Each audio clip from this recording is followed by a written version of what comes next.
Okay, ito mapapanood yung video ay hindi po ako professional, kaya wag na wag nyo pong gagayahin. Lalo na pag wala nagtuturo sa akin, may nagtuturo pero hindi ko naman sinasabi na gayahin nyo din ako. Ito ay sariling kagustuhan ko na matuto, kaya nagpapaturo talaga ako.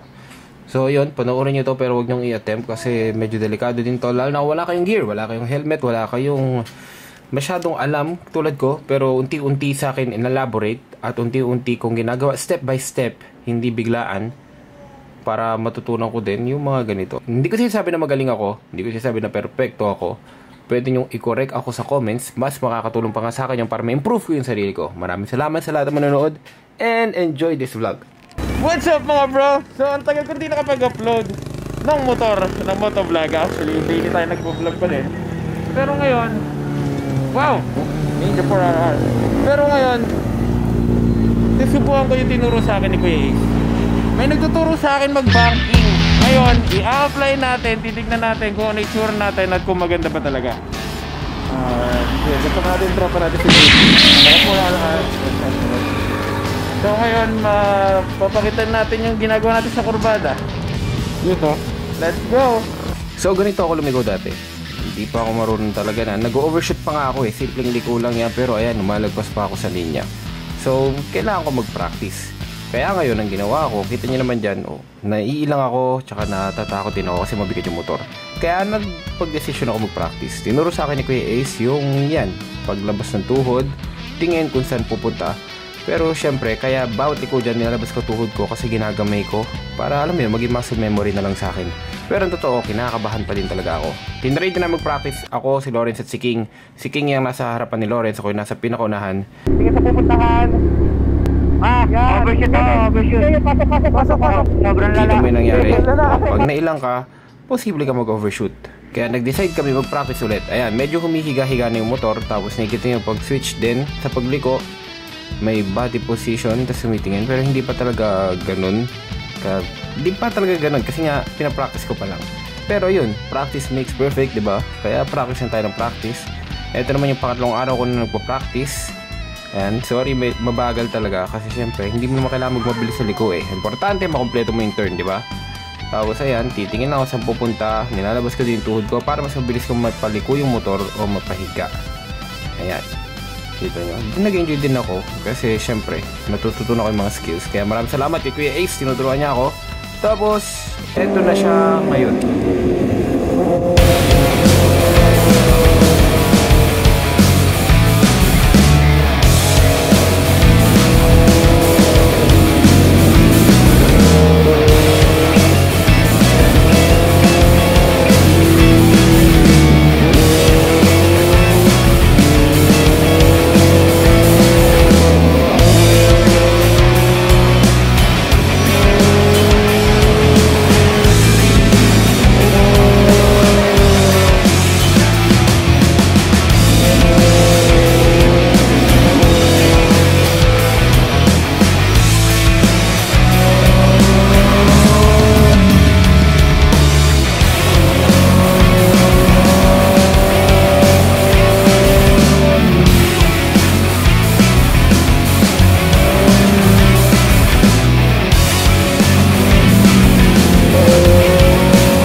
So guys, ayun, nag-aaral lang ako mag-banking kasi tinuruan ako ni Kuya Ace. Yun nagtuturo sa amin ni Lawrence kasi dati nag-ride kami dito, naiwan kami ni Lawrence kasi hindi kami marunong lumiko. Yung liko namin, normal na liko, tapos nag-overshoot pa kami.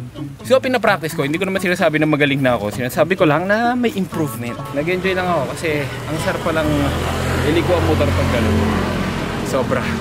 Sayad tuhod. Sa may improvement. Ayan, kasama mga pala si Brit na naka 4RR tsaka si Pierre na naka 900. Ngayon, tatry doon namin.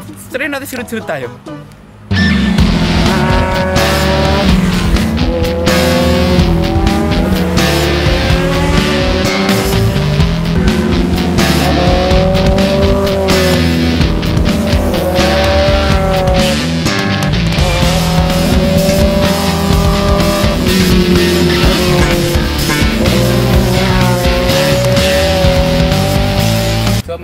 Hindi kami pro, hindi pa ako nakapag-track actually. Gusto kong i-try pero hindi pa ako nakapag-track.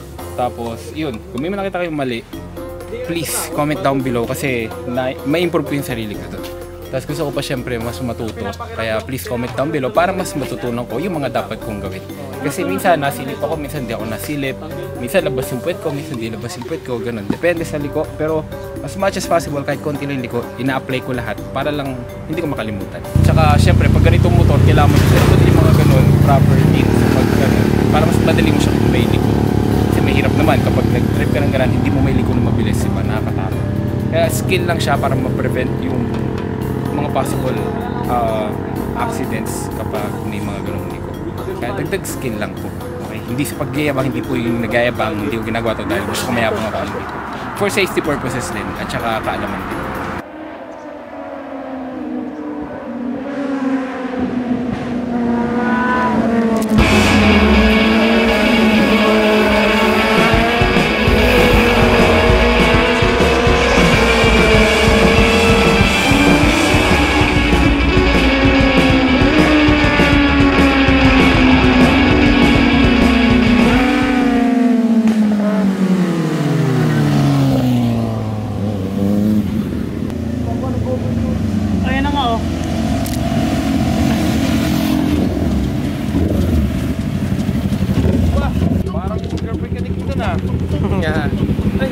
Oh, thank you, Mark.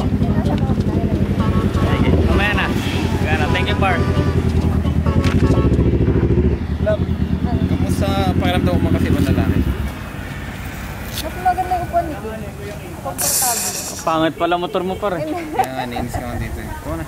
Glendan, kamusta umangka sa akin? Ha? Kamusta umangka sa akin? Ayos lang, hirap nga ako eh. Kay Jem nakaganan. Simula ngayon, ikaw Joke na lang. official back ride ko. Oo naman, sige. So guys, nandito na si King. Sumunod sila ba deng-deng? Wow. Pinilit mo. Kanina, habang angkas mo si Mia, naka-helmet siya, no? Sabi ko, King, kaya naman sundo si Reina. Kaso nga lang, pagkat si Mia sa'yo. Wala. Ang tangkad si Mia sa'yo. Alam mo, ang liit ng ulo ni King. Parang ang sarap niya, parang ang dali niyang galawin sa kabilang gano'n. Tayo, magtanggal ka ng helmet. Ay, wala ba helmet? What's up mga bro? So ngayon, may ipapakilala ko sa inyong isang betting app kung saan pwede kayong kumita ng limpak-limpak na salapi. Ito, ang 1xBet. Ang 1xBet ay isa sa pinaka-reliable na betting site dito sa Pilipinas. So ganito lang kadali. Una, i-click nyo lang yung link ko na nasa pinned comment below. Tapos, mag-register kayo gamit yung promo code ko. Ilagay nyo lang sa promo code na 1xMacJeremy. So ganito lang kadali. Ganito lang oh. Ilalagay nyo lang sa promo code ko ang 1xMacJeremy. At makakakuha ka na ng bonus up to 7,000 pesos. Kaya ngayon, ipapakita ko sa inyo kung paano mag-cash in. So ganito lang guys, i-click nyo lang yung GCash. At pwede kang mag-cash in ng minimum 300 pesos. So ganun lang, ilalagay mo lang yung GCash number mo. Tapos, pwede ka na maglaro. So eto, hahanapin lang natin dito yung Swampland. Yan, so lalaroin natin to ngayon. So ganito lang kadali, magpe-place lang tayo ng bet na 50. Subukan natin tumalon dito. Wow, di ba yung 50 naging 65 pesos? Ganun lang kadali. So yun, dahil may pera ka na, ganun lang kadali. Pwede mo nang i-cash out agad-agad. Ganun lang kadali kumita ng pera. So ano pa hinihintay nyo? Click nyo na yung pin comment, register na, mag-cash in, at maglaro, at sabay-sabay tayo magkapera sa 1xBet.